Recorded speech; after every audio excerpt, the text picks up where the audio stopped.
So we are going to talk today about tracking your protein with MyFitnessPal. We've gotten into the habit now of eating protein with every meal. Now we're going to keep track of it.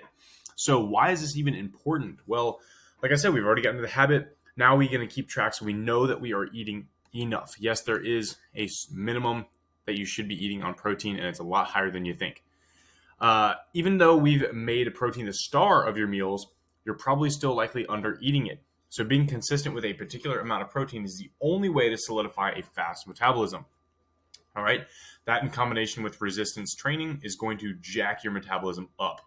So a mistake and pitfall that I see all the time, this is the biggest one right here, is you track protein during the week. Then the weekends come around and you kind of kick your feet up and you go, I'm not going to track today. I'll skip breakfast.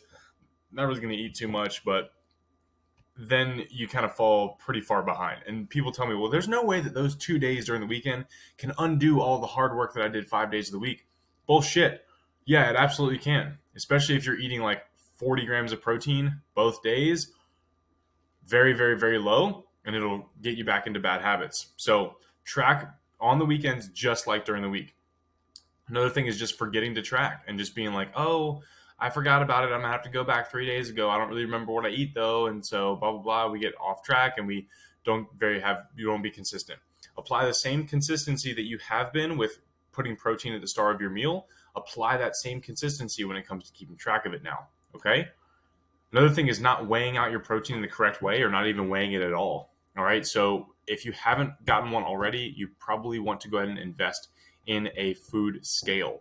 All right. And I'll set you up with some suggestions later, but you want to make sure that you're weighing your meat and your proteins correctly. Another thing is guessing and inputting the wrong amount into MyFitnessPal. So you actually have 6 ounces of chicken on your plate, but you're guessing that it's around 3. And you can get, obviously, you can get very inaccurate and thrown off that way too. So what exactly does enough protein even look like, right? So in order to even just survive, the essential amount of protein is only like 50 grams for males and 30 grams for females, all right? Now, if you follow that guide, it's literally impossible to actually build muscle, live a healthy life, and actually get stronger. You need enough protein, a lot more than that, in order to do those things, all right? So to effectively speed up the metabolism, live a long and healthy life, and remain full after your meals, around 0.75 to 1 gram of of 0.75 to 1 gram of protein per pound of body weight is a good number. I know it's kind of a tongue twister there. So so this is the rule that I follow. So how much I weigh, that's how many grams of protein I eat. Very simple. Okay.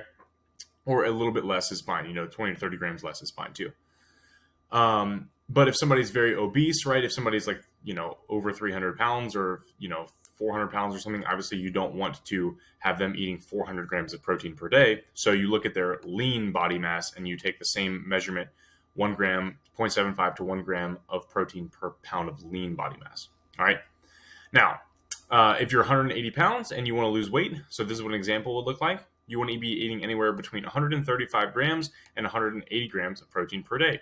135 being the minimum and 180 being a good number, probably around the higher end. Consistently eating less than this will slow down your progress. So how much is 135 to 180 grams of protein? It's about 5 or 6 small chicken breasts, 7 to 8 cups of Greek yogurt, and 1.5 pounds of beef. So obviously, I'm not expecting you to eat 5 or 6 chicken breasts throughout the day, but that just shows you that 5 or 6 chicken breasts throughout the entire day, that's really not that much throughout the whole course of the day, and that'll get you enough protein. All right. Obviously, you don't want to eat that, but you can have two small chicken breasts, right? A cup and a half of Greek yogurt, and maybe 4 ounces of ground beef, and you'll be pretty close. So it's not as hard as you think. All right. All right. So the next little section here is how to actually track your protein with MyFitnessPal. How do we even keep track of it? So setting the script is going to be your absolute game changer when it comes to making sure you're eating enough protein. So you're going to be planning. Step 1 is to plan out your meals ahead of time, just like you did in this activity where we went over how to eat 2 meals per day prepared by you, where you actually look at your week and schedule out when your non-prepared meal is going to be. It's very similar. Okay, you're going to look at your week or even just a few days ahead of time and plan out what you're going to be eating. Now, with that plan, you're going to go into MyFitnessPal the few days prior and upload and log in the following day's food. So you're gonna go to the next day after that, and you're gonna log, okay, tomorrow for breakfast, I know that I'm gonna have 3 eggs. So for tomorrow's breakfast, I'm already logging 3 eggs. Even though it's not tomorrow yet, I'm still doing it now. That way, when tomorrow comes, all I have to do is just follow the script that I've set for myself. All right. And here's a link on how to input meals into MyFitnessPal. Okay. Very simple. Step 3, again, is to just follow the script you've set for yourself. If you're eating all of the food that you prepare yourself, it's very easy. But a question I get a lot is, well, what if I'm going out to eat? Or what if I'm not going to be home? How do I track my protein if I'm not at home and I don't really know exactly how much is in each thing? It's a good question. So one thing we want to be doing is, again, still planning out your day ahead of time to make sure you're hitting your protein number. So even if you're going out to eat and you're going to have burgers, wings, beer, whatever, put the burgers, the wings, the beer into your log ahead of time. It doesn't have to be deadly accurate, but if you know, okay, I'm going to Glory Days and I'm going to have a burger and some of their fries and probably a few beers, log it ahead of time. Let's search up Glory Days burger. Boom, right there. Glory Days fries. Boom, right there. Again, it doesn't have to be dead on accurate, but we need to get an idea. So let's say your protein target is 130 grams and you're planning to go to a concert on a Friday night and you're going to eat the food that's there. Here's what you do. You're going to log however many drinks you're planning on having, and you're going to do it in the snacks section of MyFitnessPal, okay? And stick to it. Do not say, oh yeah, I'm going to log 2 drinks, but actually I'm going to have 4. Log however many drinks you're going to drink. Be realistic with yourself, all right? Log the food you plan on eating at the concert in the dinner section. So if that's a burger, a hot dog, nachos, whatever, it's okay if they aren't perfect matches, but want to make sure that we're getting a decent idea. All right. Now, what you'll notice is that when you look at those, you'll see how much protein you have left. And you'll notice you're consuming a lot of calories for not that much protein. So let's say you have a hot dog and a few beers at a baseball game or something. Like you'll notice that's like 8 grams of protein for probably like 800, 900 calories. Like probably you're going to start thinking to yourself, maybe that's not really worth it, right? And what you'll also notice is in order to hit your protein target, so again, let's assume your protein target is 130 grams in one day. In order to hit that and still eat the burgers, the wings, the beer, all that stuff, you have to do a lot of work earlier in the day to make sure you're still getting 130 before you even go and have the beer and the burgers and the wings. So if those burgers, wings, beer has 10 grams of protein, that means before you even get to the concert, you have to eat 120 grams of protein to total the 130. So 120 grams before dinner time is kind of tough. So it might make you second guess, hey, do I really want to go and have that stuff at dinner? Maybe not. All right. So generally, the increase in protein consumption will keep you full. So you'll be less likely to overconsume the beer, the burgers, the fries, etc. All right, so next up you might be asking, well, damn, do I really have to track every single thing that I'm eating? No, you don't, okay? So here's what you don't have to track, okay? You don't have to track spices. You don't have to track leafy greens like spinach, lettuce, stuff like that. Very negligible. Handfuls of vegetables if you're just having like a few grape tomatoes in your salad or, some cut up cucumber or something. Don't track that. It's so useless. Black coffee you don't have to track. The creamer, though, you do. Anything with insignificant calories. So soy sauce, insignificant. Hot sauce, insignificant. A dollop of ketchup, not bad. If you're squirting half the bottle on your plate, though, you might want to think about tracking that. Now, what do you have to track? All major protein sources. So the chicken that's on your plate, the steak that's on your plate, the gravy that you're pouring on top of your steak, those are the things you need to track. All of your snacks and treats, all right? All of your liquid calories like juice, milk, soda, alcohol, stuff like that. All major starches, so potatoes, rice, cereal, bread, stuff like that, you need to track. Large portions of vegetables. So if you're having a side of broccoli, if you're having a side of carrots, if you're having, mixed vegetables on the side or something, you need to be tracking those as well. All right. Another thing I want to add in here is oil, butter, and sauces, dressings, stuff like that. You want to be tracking that stuff too, because this stuff will add up in a big way. All right. We are not concerned with trying to fit in a certain number of calories, only protein right now. Okay. So don't worry what bullshit number MyFitnessPal suggests you should be eating calorie wise. All I care about is the fact that you're hitting 130 or whatever your target is each day. Okay. So you still need to track everything you're eating though, because every little bit of protein counts. So broccoli, your serving of broccoli might have 4 or 5 grams of protein, but that counts. So you want to be tracking it. And now you might be thinking, well, dang, that sounds like a lot of protein. How am I even going to eat that much? Right? Here's some strategies we're going to employ to make sure you hit your target every day. The first week might be tough, but you'll get used to it, I promise. All right? Continue to eat protein first. All right? Continue the habit of eating protein with every single meal. Make it the star of your plate. When you go out to eat, choose a menu item before you get to the restaurant that features a high protein option. Also, eat all the protein off your plate first. So if your plate has chicken, mashed potatoes, and green beans, you want to eat the entire piece of chicken first before you move on to the rest of everything else. Okay. Another one is to reduce your eating out. All right. So because it's harder to keep track at when you eat out at restaurants, fast food, eating at concerts, blah, blah, blah, it should become more limited.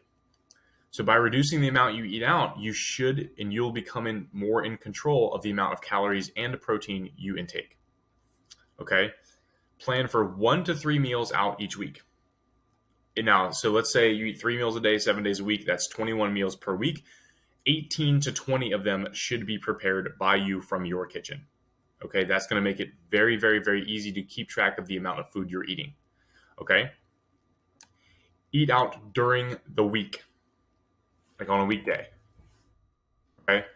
So it's very easy on Saturday and Sunday to kind of already get in this mode of, hey, I'm off. I'm going to kick my feet up. Not really going to pay too close attention, whatever. And when you get into that mode, yes, you honestly do undo a majority of the progress you just made throughout the week. It's very easy to overconsume 2,000, 3,000 calories on the weekend. And now you're undoing all of the hard work you did during the week. It's very easy to make that happen. So if you're going to eat out, make sure it's on a weekday. Again, it's already be lazy and pay less attention to your goals during the weekend. But if you make all of your food on a weekday, it's less likely you'll overdo it. Thus not having that got to start over on Monday feeling, right? We hate that feeling. Again, now we're increasing the amount of foods we cook for ourselves. So go from 2 cooked meals from home to 3. So remember before we had a minimum of 2 meals cooked from home per day. Now we're going to 3. So if you're going to eat out, all right, that's going to be meal number 4 during the day. So one of your third meal can be like something small, but I need 3 of them to come from home. That's going to allow you to make sure you're eating enough protein. Make sure that you're not over consuming and you're undoing all of our hard work. Okay. Here's another key. Okay. Keep it simple. Decrease the amount of ingredients in your homemade meals to make tracking even easier. Because a lot of people, they say, oh, it's so hard because I got to put everything in. Well, listen, Janice, you're doing that because it's hard for you because you're putting in, 15, 20 ingredient meals. If your name's Janice, sorry, totally did not mean to point you out like that. And it was just a name I pulled from the sky. But yeah, don't be out here making 20 ingredient meals. All right. Stick with it. Very simple stuff. And apply the stir fry method of cooking. Pick a protein, pick a vegetable, pick a starch, and maybe, a little bit of oil and butter or something. Throw it in the pan and cook it all at one time. That way you got 4 ingredients you got to put into MyFitnessPal. So easy. All right. Stop overcomplicating it. All right. Here's what we do next. Okay. We grocery shop for protein. So each week we're going to add 2 to 3 protein options to your grocery cart each time you go. That way there's always something in the fridge. Chicken, turkey, beef, you can read the rest of these, right? We're making sure that we have protein available to us. That way when it comes time to eat, we're not going, oh, shoot, I don't have any protein. What am I going to do? Always have stuff in the house, okay? So here is what we do next. So now go ahead and download, if you have not already, the MyFitnessPal app, all right? Create your account, and you're going to go through kind of all the stupid questions that they're going to ask you, all right? Ignore the calorie target that is preset for you. It'll probably be something like 1,200, 1,400, 1,600 or something like that. Ignore it. Do not pay attention to it. It is not accurate. It does not matter. Okay. Then after you do that, you're going to send a friend request to me. This is my email. Okay. And you're going to go to your diary sharing settings and make that friends only. If you have no idea what I'm talking about, please watch this video. It's like 1 minute long. And it shows you exactly how to send a friend request to me and then make the appropriate diary sharing settings. And then after that, you're going to begin logging your food according to the directions above. log your protein sources of meals first as you're setting the script. Okay. So when you're going through and you're setting the script and going, okay, for tomorrow for lunch, I'm going to have blank, blank, and blank. Make sure you know what the protein source is going to be for that meal. All right. The next thing you probably want to do is head to the grocery store. Shop simple. Keep 2 to 3 protein sources in your fridge at a time, along with a plethora of protein snacks. All right. Buy frozen fish fillets, frozen shrimp, frozen chicken, frozen vegetables. I'm a very big advocate of freezing things. Okay. So always have this stuff on hand. That way there's never a question. There's never, I don't have protein. All right. So if any of this doesn't make sense or you need any more clarity on anything I have gone over, please let me know immediately so we can make sure you're heading on the right track. Good luck. Let me know if this is helpful and what questions you have.